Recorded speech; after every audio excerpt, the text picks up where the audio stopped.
تا حالا شده یه خارش اذیتتون کنه که هیچ جورم خوب نشه؟ شاید توی جاهای عجیب و غریبی مثل دست‌ها، پاها یا حتی کمرتون باشه. حالا میخوام بهتون بگم که خارش توی بعضی نقاط بدن میتونه نشونه یه مشکل خیلی جدی باشه، چیزی که اگر نادیده گرفته بشه حتی طول عمرتون رو هم کم میکنه. میدونم که باور نکردنیه، اما امروز میخوام 3 ناحیه خاص رو بهتون بگم که خارش توی اون نواحی میتونه نشونه یه مشکل جدی باشه.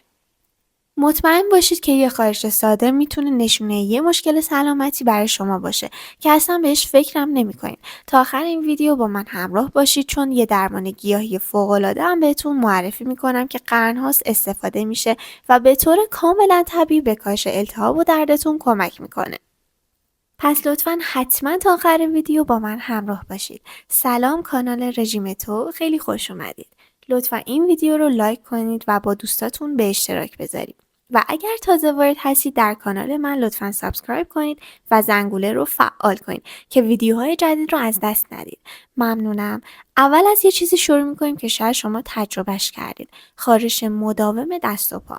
این مواقع فرد میگه فقط پوستم خشکه یا شاید به یه چیزی آلرژی دارم. اما باید بدونید که خارش روی این نواحی میتونه نشونه گردش خون ضعیف یا حتی مشکلات قلبی باشه.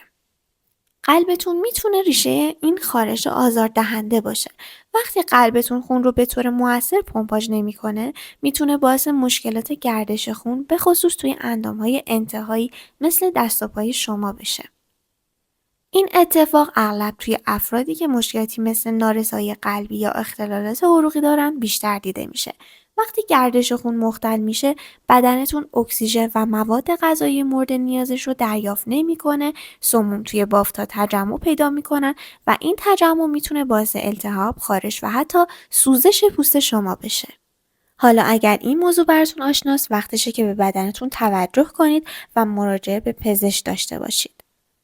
خارش میتونه یه درخواست کمک باشه و نشونه این باشه که قلب یا سیستم گردش خونتون تحت فشاره. اما یه نکته خیلی مهم، فقط خارش نیست، علائم دیگه هم هست که باید بهشون توجه کنید. اگر دست و پاتون متورم شده، به خصوص دور مچ یا پایین پاهاتون، این یه علامت هشدار دهنده است. این میتونه به این معنا باشه که بدنتون مایعات رو نگه میداره، چون قلبتون به طور موثر پمپ نمیکنه. این موضوع رو با خستگی غیرعادی، تنگی نفس به خصوص موقع دراز کشیدن یا مشکل توی انجام کارهای روزمره ترکیب کنید. همه اینها نشونه این هستن که ممکنه قلبتون مشکل داشته باشه. پس اگر که این علائم رو دارید، نادیده‌شون نگیرید. خیلی مهمه که به پزشک مراجعه کنید و این موضوع رو بررسی کنید. سلامت قلب اصلا شوخی بردار نیست و تشخیص زود هنگامش میتونه تفاوت خیلی زیادی برای شما ایجاد کنه. حالا بریم سراغ دومین جایی که خارش شما میتونه نشونه یه مشکل سلامتی جدی باشه. کمرتون و به خصوص ناحیه اطراف کلیه ها. اگر تا حالا خارش مداوم توی این ناحیه رو تجربه کردید، میتونه بیشتر از یه تحریک پوستی باشه. میتونه نشونه این باشه که کلیه هاتون به درستی کار نمیکنن. کلیه ها نقش حیاتی توی تصفیه سموم و مواد زائد از خون دارن. وقتی کلیه هاتون اونجوری که باید کار نمیکنن، چه به خاطر بیماری‌های مزمن کلیوی یا مشکلات کلیوی دیگه، سموم توی بدنتون جمع میشن و یکی از راههایی که این موضوع خودش رو نشون میده خارش هست. این خارش معمولی نیست. معمولا یه خارش عمیق و مداومه که با قارون خوب نمیشه. فقط خارش نیست که باید بهش توجه کنید. البته اگر پاتون، مچ پاتون یا حتی صورتتون هم متورم شد، این یه نشونه خیلی جدیه که کلیه ها ممکنه توی دفع مایعات اضافه از بدنتون مشکل داشته باشن. و البته درد کمر رو هم بهش اضافه کنید. اگر درد کمر دارید، به خصوص نزدیک کلیه هاتون، این میتونه نشونه دیگه از مشکلات کلیه باشه. این درد گاهی اوقات با دردهای عضلانی اشتباه گرفته میشه، اما اگر که با خارش یا تورم همراه بود، وقتشه که بیشتر بررسیش کنید. اگر دیدید رنگ ادرارتون از حالت عادی تیره تر بود، بوی غیر معمول میده، کف داره یا حتی خون توی اون هست، میتونه نشونه این باشه که کلیه هاتون سموم رو به درستی تصفیه نمیکنن. مشکلات کلیوی جدی اگر درمان نشن، میتونن به نارسایی کلیوی منجر بشن که ممکنه نیاز به دیالیز یا حتی پیوند کلیه داشته باشه. پس اگر هر کدوم از این علائم رو همراه با خارش کمر دارید، اصلا نادیدش نگیرید. هرچی سریعتر به پزشک مراجعه کنید. حالا بریم سراغ سومین ناحیه که خارش اون میتونه نشونه یه بیماری خطرناک باشه، گردن یا صورت. اگر تا حالا خارش آزاردهنده‌ای توی این ناحیه داشتید که خوب نمیشه، میتونه نشونه این باشه که کبدتون داره بهتون میگه که یه چیزی درست نیست. کبد اصلی ترین عضو سم‌زدایی بدنه. مواد مضر رو از خون تصفیه میکنه و همه چیز رو متعادل نگه میداره. اما وقتی کبد درست کار نکنه، به خاطر بیماری‌هایی مثل هپاتیت، سیروز یا کبد چرب، سموم توی بدن جمع میشن و یکی از راه‌هایی که بدن ممکنه واکنش نشون بده همین خارشه. این خارش معمولا شدیده و انگار از عمق پوست میاد. شاید توی نواحی حساسی مثل گردن و صورت بیشتر حسش کنید. اما این همه چیز نیست. اگر که کبدتون مشکل داره، شاید علائم دیگه ای رو هم ببینید، مثل زردی که باعث زرد شدن پوست و سفیدی چشماتون میشه. این اتفاق میفته چون کبدتون نمیتونه بیلیروبین رو که یک ماده ساده است و معمولا به طور طبیعی از صفرا دفع میشه رو پردازش کنه. این ماده توی بدن جمع میشه. از علائم هشدار دهنده دیگه‌اش خستگیه. این نوع خستگی که با خوابیدن هم خوب نمیشه و درد یا ناراحتی توی سمت راست بالای شکم، جایی که کبد قرار داره، هم وجود داره. اگر که این علائم رو همراه با خارش دارید، حتما باید کبدتون رو چک کنید. بیماری کبدی میتونه فوق‌العاده جدی و خطرناک باشه. اگر درمان نشه، میتونه به نارسایی کبدی منجر بشه که خطرناکه.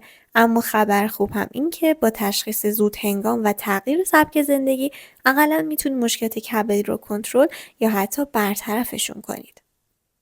حالا که در مورد 3 ناحیه‌ای که خارش تو اون نواحی میتونه نشونه مشکلات جدی سلامتی باشه صحبت کردیم، میخوام یه درمان گیاهی قوی رو بهتون معرفی کنم که میتونید برای کاهش التهاب و درد، به خصوص توی درد مفاصل یا عضلات، استفادهش کنید.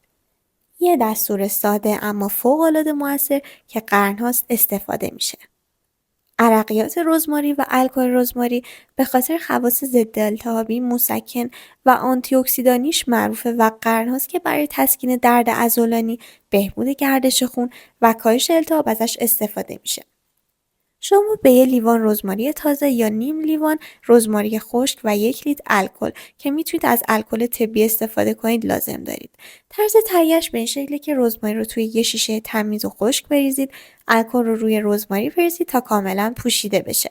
در شیشه رو ببندید و اجازه بدید محدود به مدت 7 روز توی جای خنک و تاریک بمونه.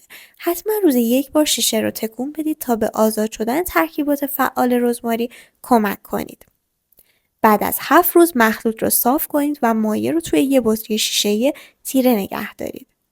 حالا برای استفاده از این عرقیجات فقط چند قطره رو روی نواحی آسیب دیده مثل زانوها، مچ دست، کمر یا گردنتون بریزید و به آرامی روی پوست ماساژ بدید. این کار رو 2 تا 3 بار در روز انجام بدید، به خصوص بعد از هر فعالیتی که ممکنه دردتون رو بدتر کنه یا قبل از خواب هم میتونید از اون استفاده کنید. تقریبا بلافاصله تسکین رو احساس میکنید، اما برای نتیجه بهتر چند روز بهتره که از اون استفاده کنید. این عرقیجات عالی عمل میکنن چون الکل به استخراج ترکیبات فعال رزماری کمک میکنه و جذب پوست رو افزایش میده.